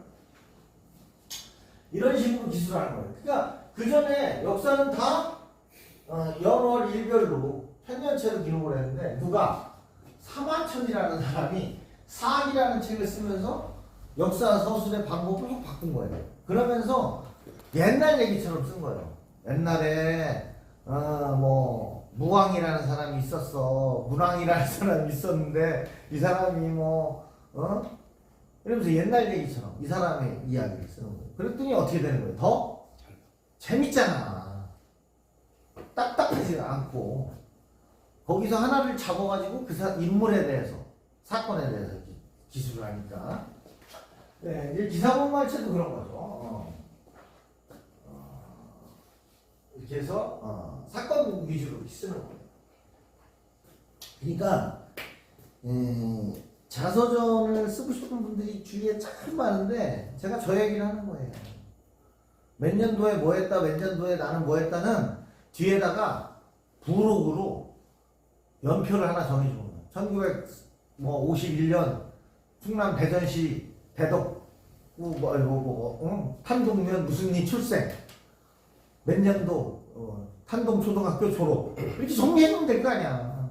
한 장으로 끝내면 되지. 그걸 뭐 하려고 그걸 막 똑같은 얘기를 뭐 이렇게 쓰냐고. 그리고는 뭐를 쓰냐면 내가 꼭 반드시 어렸을 때부터 얘기를 쓰고 싶어요? 사람들이 관심이 없는데 아주 내 인생에 정말 어렸을 때 겪은 엄청난 사건이 내 일생을 바꿔놨다. 그런 건 쓸 수 있죠. 근데 평범하게 그냥 고무신 신고 학교 다니는 얘기 같은 거를 굳이 비중 있게 쓸 필요는 없다. 그리고 어렸을 때 얘기라고 해서 꼭 앞에 쓸 필요도 없다. 제일 재밌는 것부터 쓰는 거예요. 제일 중요한 거. 내가 30살에 공장을 조그만 거 하나 찾았는데 미친 듯이 돈을 벌었다. 그거부터 쓰는 거예요. 내 일생에서 소중한 순서들. 그런 식으로 해서 얘기로 쓰면 읽는 사람도 훨씬 편하고 그렇게 하는 게 쓰기도 훨씬 쉬워요. 자기가 기억하기가 쉽고 정말 잊을 수 없는 사람, 잊을 수 없는 사건, 이걸 어떻게 잊어버려? 근데 초등학생 때 그때 누구였더라 그게 뭐 이렇게 되는 거죠. 옛날 얘기는 중요하지 않은 거. 제가 자서전을 이렇게 쓰는 거다라는 책을 한 두세 권 읽다 말았어요. 다 이렇게 썼더라고. 편년체로 쓰라는 거야. 유년기 어떻게 정리하고, 소년기 어떻게 정리하고, 청년기 어떻게 정리하고. 근데 내가 읽어보니까 얘라 이씨. 나는 그렇게 쓰지 말라는 강의를 하고 다니는데 책은 다 대부분 저렇게 나왔더라고. 그리고 유명인들의 자서전 같은 거 이렇게 보면 내가 읽어봤어요, 일부러. 몇 권. 남들은 주면 안 읽잖아. 근데 나는 책을 연구하는 사람이니까 카드에 읽은 거야. 읽어봤어, 어떻게 썼나. 그랬더니 어떻게 썼더라? 다 편년체를 썼더라. 그러니까 재미가 없지. 재미가 없지. 이거 역사를 편년체로만 기술한다는 거 굉장히 잘못된 편견이에요. 그럴 필요 없어요. 이야기로 스토리텔링을 하는 거죠. 자서전도 마찬가지다. 이거 나 유년기 때 어땠다, 청년기 때 어땠다, 중년기, 노년기 이렇게 갔다. 저렇게 쓰면 재미때가리가 없어. 내가 진짜 이렇게 가다가 노년기에서 내가 확 폈단 말이지. 그냥 하는 일마다 잘 되고 돈도 잘 벌고 세상 가도 가고 막 노년기에 인생이 확 폈다. 그럼 노년기 위주로 쓰는 거예요. 누가 봐도 노년기가 재밌으면. 자, 기전체, 기사본말체를 생각해서 쓰면 훨씬 재밌다는 거죠. 삼국유사라는 거 제가 읽어봤는데 진짜 재밌어요. 왜 재밌냐면 옛날 얘기야. 옛날에 뭐 신라 어느 마을에 누가 있었는데 이런 식이에요. 뭐 박격거세가 있었는데 뭐 알이 나와서 뭐 하늘에서 뭐 새가 날라와서 뭐 옛날 얘기처럼.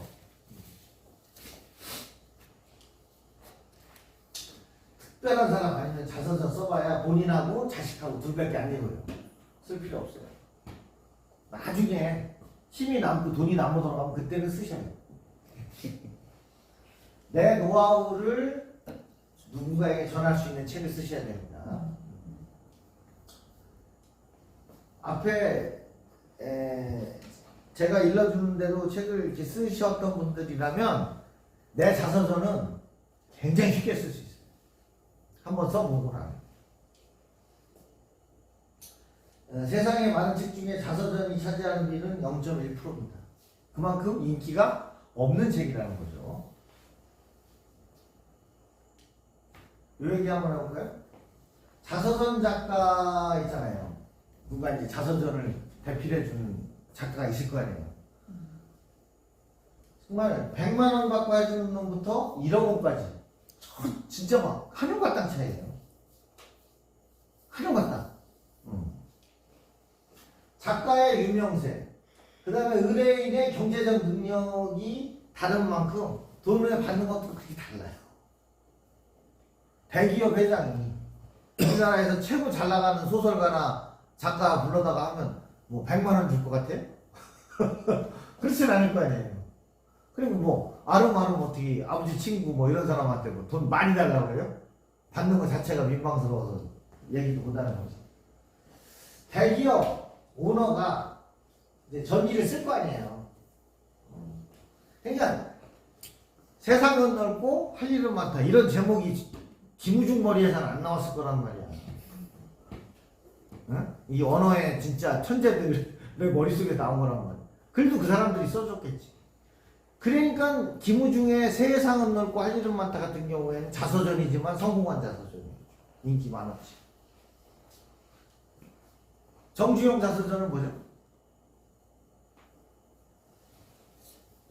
제목이 김우중 자서전만 못한 거지. 그러니까 사람들이 기억을 하는 거야. 아마 내가 알기로는 시련은 있어도 실패는 없다. 그거일 거예요. 그리고 또 하나가 책 제목이 이봐 해봤어? 그런 책도 있어요. 우리나라 사람들은 책 제목을 할 때 대꾸를 좋아해요. 뭐뭐는 뭐뭐고 뭐뭐는 뭐뭐다. 그죠? 세상은 넓고 할 일은 많다. 그 다음에 뭐라 지금 시련은 있어도 실패는 없다. 뭐뭐는 뭐뭐해도 뭐뭐는 뭐뭐하다. 이런 제목이 잘 인지를 해요. 첫째는 대조를 보이는 제목이 좋아요. 그리고 두 번째 좋은 건 사사조가 좋아요. 우리나라의 전통적인 그 민요 가락이 사사조예요. 딴딴딴딴 따라라라 울밑에선 공선화야 내 모습이 처량하다. 그죠? 사사조야. 그래서 이제 시조 같은 것도 3, 4, 3, 4, 3, 5, 4, 3 이렇게 3, 4, 3, 4 3, 4, 3, 4는 한시에서 온 거고 우리나라는 4, 4. 그래서 이 책 제목이 죽기 전에 내 책 쓰기 4, 4. 그래야 리드미컬하고 그런 것도 염두에 두고 책 제목을 잡는 거예요. 서울과 지방의 차이가 극심하죠. 작가의 수준 차이도 그렇고 전업 작가라는 놈들도 제가 읽어보니까 아이고 참 꼴꼴하게 쓰는 또 많더라고요. 이건 그걸 대기업 작가 여기 나오네. 금방 안에 몇 달 걸릴 거 아니에요. 집필을 하게 되면 이사급 대우를 해줘요. 작가가. 그래서 별도의 방을 주고 차도 줘요. 그리고 이사급 봉급을 줘. 뭐 최고급으로 다 해줘. 그 책 집필하는 동안에. 그런다고 그러면. 자서전을 그래야죠. 근데 나같이 지방대 나온 사람들은 안 불러가요. 아무리 됐어.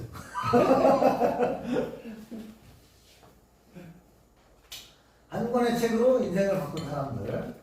이 아줌마 아시죠? 맨 처음에는 책이 뜨면서 강의가 됐어. 이 양반은 잘 모르실 텐데, 김미경이고, 이 사람은 김영식이라고, 그, 무슨,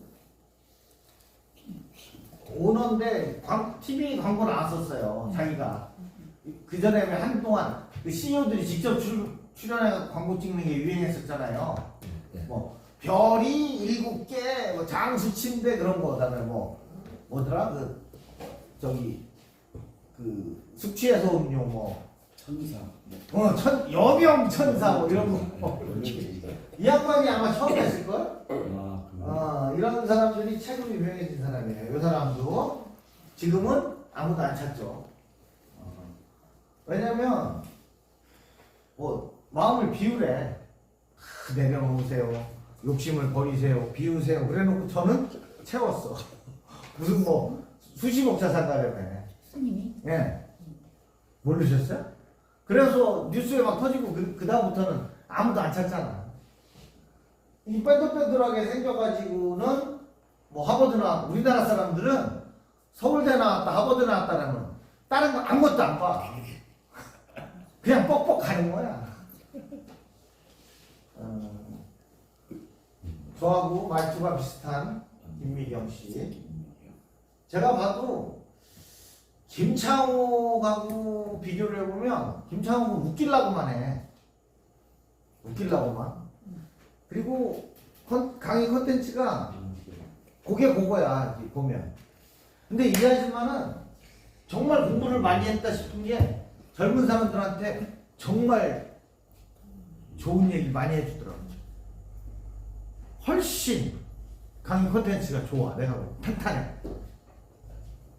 그 김창호는 이렇게 웃기려고만 하는 메시지는 있는데 그 메시지의 폭이 굉장히 좁더라고. 내가 볼 때는 이 아줌마는 굉장히 넓어.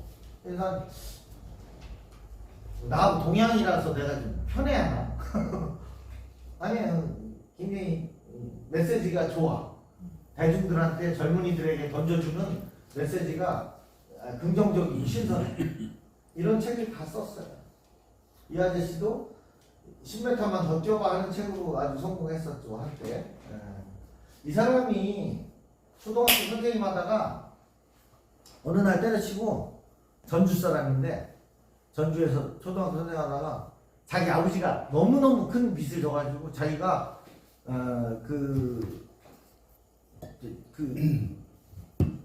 빚이 유산으로 와가지고 이게 삶이 개선이 안 되는 거야. 선생 공부 타봐야 그냥 이자로 싹싹 다 발리는 거야. 그래가지고 다락방에 갇혀가지고 3년 동안 책만 읽었는데 10,000권을 읽었대. 그래서 그 다음부터 이제 막 10,000권 읽은 거를 여기서 이게 지식이 막 소용돌이를 썼을 거 아니에요. 이걸 막 이제 책으로 뿜어내기 시작했는데 이 리딩으로 리드하다라는 거 꿈꾸는 다락방. 그러니까 자기가 다락방에서 책 10,000권을 읽으면서 느낀 거를 썼는데 이게 초대박이 났어. 그래가지고 무슨 나는 잘 모르는데 굉장히 유명한 여자 프로 당구 선수하고 결혼했는데 이 친구도 잘 나갔어요. 그러니까 이게 책을 저렇게 히트치고 잘 쓸 정도면 이것도 된다는 얘기거든. 강연시장에서 큰 손이었는데 어느 날 그 말실수해가지고 쏙 들어갔죠.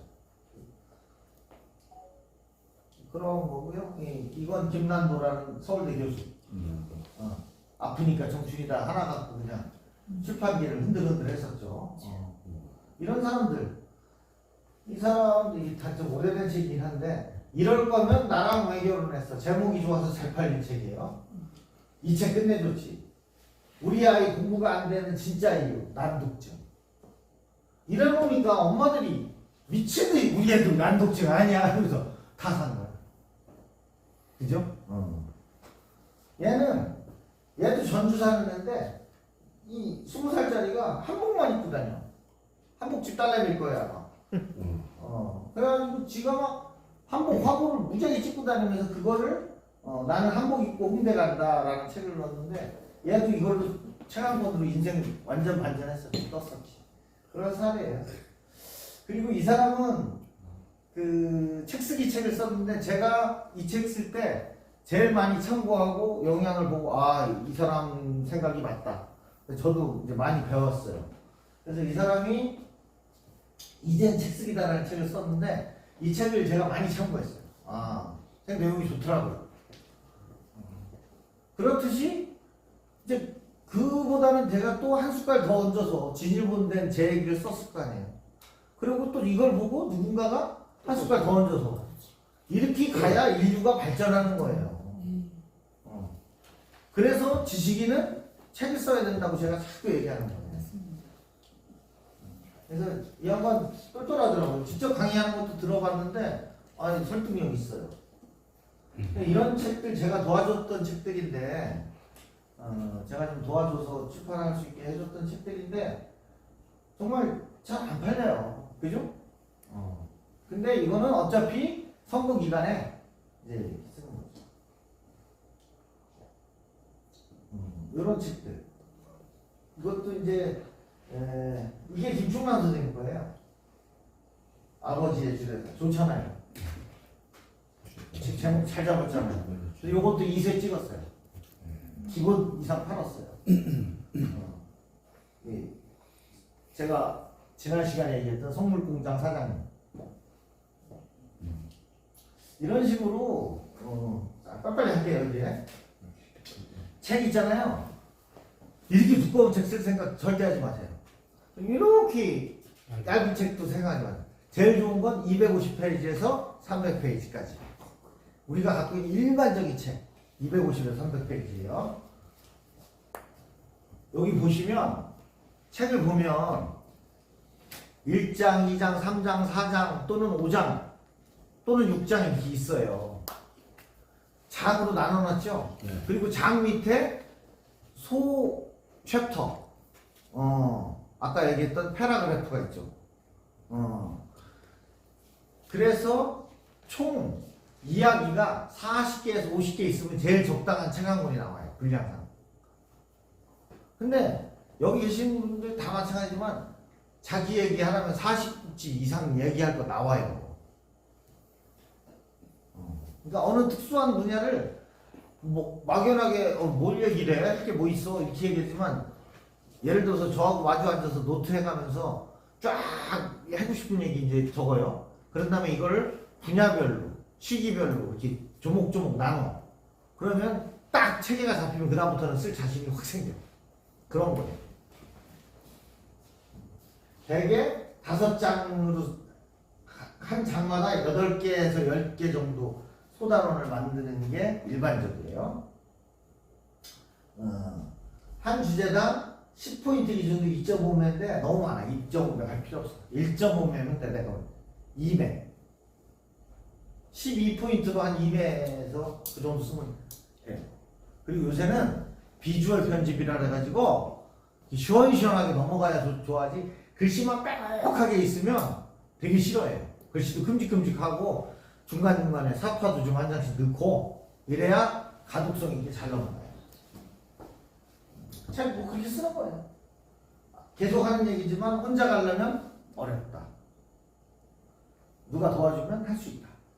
처음에는. 제가 그랬죠? 유사한 책을 많이 읽어야 돼요. 그러면 자신감이 확 생겨요. 유사한 책을. 그냥 내가 나 혼자 다 쓰려니까 무서운 거야. 앞서서 비슷한 책을 쓴 사람들 거를 잘 읽어봐야 돼요. 그러면 내가 어떻게 써야 되겠다라는 이제 개념이 잡히기 시작하는 거예요. 단순 독자로 보면 안 되고 경쟁자적인 관점에서 분석하라. 그냥 내용을 이해하려고 하는 게 아니라 어떻게 썼을까? 어떤 관점에서 썼나? 얼마큼 썼나? 뭐 이런 걸 분석력 있게 보면서 써야 된다는 얘기고.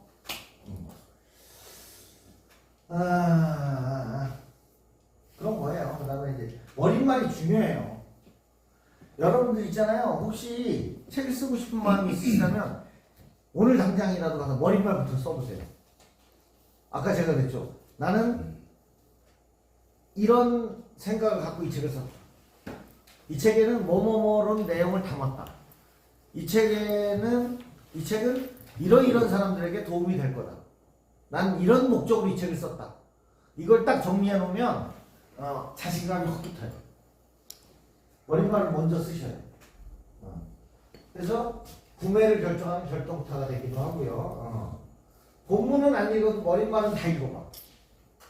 아무리 정치인들이 공짜로 나눠주는 책이라고 해도 머릿말 정도는 읽어봐. 그래서 머릿말을 구독을 유도하는 방향제예요. 형식적인 글이라고 생각하지 마세요. 여기에 굉장히 많은 의미가 담겨요. 목차를 잘 짜야 되는데 목차도 기존에 이미 발행된 책의 목차를 어떻게 짰는지를 잘 분석해 봐야 돼요. 그냥 독자로 머무는 게 아니라 연구자, 분석자로 남아야 돼요.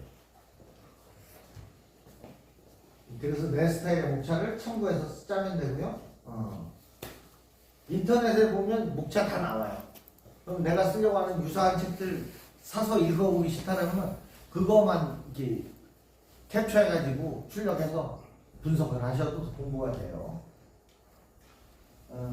하루에 하나씩 쓰면 40일 만에 책 한 권 쓰는 거예요. 40일. 근데 이걸 늘어지면 안 돼요. 논문도 그렇고 지필도 그렇고 늘어지면 안 되고 마음 먹었을 때 쫙 몰고 나가야 돼요.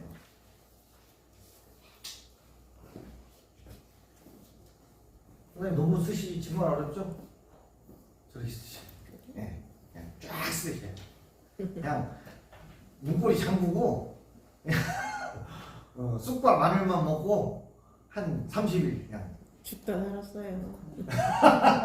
석사 때도 그랬고 박사 때도. 되고 아까 얘기했죠? 수정하는 건데 그게 있어요. 자꾸 뒤돌아보면 안 돼요. 나갈 때는 쭉쭉쭉쭉 앞으로 나가는 거예요. 그리고 다 결승점까지 간 다음에 처음부터 다시 퇴고하는 거예요. 앞에 장 쓴 게 자꾸 이게 틀린 것 같아서 뒤돌아가지고 자꾸 고치고 이러면 안 돼요. 쭉쭉쭉 가면. 종이로 출력해서 천천히 읽으면서 교육을 보면 또 자기가 쓴 거지만 틀린 걸 잡혀요. 누군가가 도와주면 다행입니다. 요거는 좀 전문 영역인데 제가 어저께 뭐라 그랬냐면 내 돈으로 내 책 찍는 게 있고 출판사 돈으로 찍는 게 있다는 거예요. 출판사에다가 저 같은 경우에 출판사 이메일이 한 2, 300개 있어요. 우리나라 출판사 이메일이 2, 300개 있는데 그럼 거기다가 내가 이런 책을 썼다. 이런 의도로 썼고 이 책을 난 누구한테 팔고 싶고 내가 어떤 식으로 마케팅을 할 것이고 이 책은 이런 목적이기 때문에 이런 사람들이 살 거다.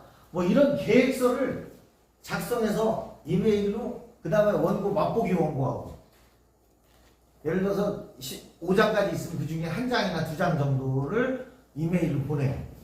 그럼 출판사에서 읽어보고 출판 계획서를 보고 작가가 이런 생각을 갖고 있구나. 이런 조건을 원하는구나. 그걸 보고 그 다음에 원고로 간을 보고 이게 소용없다 이 책. 그러면 안 보는 거고 글 잘 쓰네? 내용 재밌네? 간보기를 주는 거예요. 그 다음에 거기다가 그걸 출판 계획서라 그러는데 나는 누군가를 쓰고 또 뭐예요? 내가 왜 책을 썼는지 이런 게 머릿말에 들어간다 그랬잖아요. 그 다음에 난 누구를 공략할 건지 이 책이 그 다음에 책을 어떻게 활용할 건지 이런 것들을 계획서를 폼에 맞게 써서 출판사에 보내면 출판사에서 저것만 읽는 사람이 있어. 담당하는 사람이. 큰 출판사에서는 이렇게, 작은 출판사는 오너가 직접 보고 결정을 해서 우리하고 이런 조건에 합시다 하면 하는 거예요. 그래서 이 대기업부터 중소기업부터 1인 기업까지 정말 많고요. 1인 기업이 제일 많아요. 출판사. 그리고 서울에도 있고 지방에도 있는데 이 격차도 커요. 서울은 소위 말하는 대기업 출판사가 많고요. 지방에 있는 출판사는 1인 기업, 2인 기업 한 5명 있으면 야 직원 많은 큰 회사는 이렇게 돼요. 그래서 지방에서는 기획 출판을 안 해요. 다 자기가 자비로 찍는 사람들 것만 찍어줘요. 그래서 인쇄소하고 출판소는 좀 다른 거예요. 인쇄소는 그냥 자기가 디자인해서 이렇게 찍어주는 거고, 출판사는 그래도 출판 행정을 제대로 이렇게 하는. 근데 이제 이 중소기업, 1인 기업은 인쇄소에 가까워요. 기획력이 없으니까 그런 거고. 그리고 거기에 이제 1인이 하는 데는 그냥 기본 편집은 하는데 삽화, 디자인 이런 게 좀 약해요. 그래서 그런 거를 또 외주를 줘. 디자인 전문 업체, 뭐 삽화 전문 업체가 외주를 줘서 해요. 중요한 건 마케팅. 마케팅을 잘하는 회사가 진짜 좋은 거예요. 마케팅 잘하는 회사는 한 번 찍으면 몇만 번부터 시작. 뭐 이 정도 얘기 또 있어? 출판기념회인데요. 저는 이거 크게도 해보고 작게도 해보고 다 해봤어요. 정말 보람 있고 좋더라고요. 그리고 가족들이 너무 좋아. 정치인들, 그리고 또 제가 출판기념회 한다니까 어디 시의원이라도 나가 이렇게 얘기하는 사람들 많더라고요. 내가 책 써서 내가 자축하는데 그냥 출판기념회가 어느 날 정치인들의 행사로 이제 전락이 돼버린 거야. 그렇지 않아요. 예. 대대적인 출판기념회는 한두 번 하는 거예요. 그냥 이렇게 지인들끼리 모여서 밥 먹고 이렇게 축하해주고 하는 건 얼마든지 하는데, 사람 초청해서 청첩장 찍고 초대장 찍고 해가지고 막 크게 하는 거, 쉽게 말해서 돈 갖고 오라고 그러는 거, 불특정인들한테 그런 거는 많이 하면 욕먹어요. 한두 번 하는 거. 그것도 잔치 한 번 한 거하고 똑같은 건데. 한두 번 하고 나머지는 조촐하게 하시면 돼요. 그리고 아무래도 홍보가 되고 뭐 십시일반 도와주면 비용도 거기서 생길 수가 있는 거고요. 뭐 요새는 출판 설명회나 돈 콘서트로 대체하는 게 많아요. 전 다 해봤어요. 이것저것 저것도 해보고 뭐 방송도 해보고 다 했어요. 여기까지. 아유, 우리 정국 선생님 늦으면 싫어하시는데 제가 좀 더 했습니다. 죄송합니다. 네, 여기까지 하겠습니다. 네. 네, 수고하셨습니다.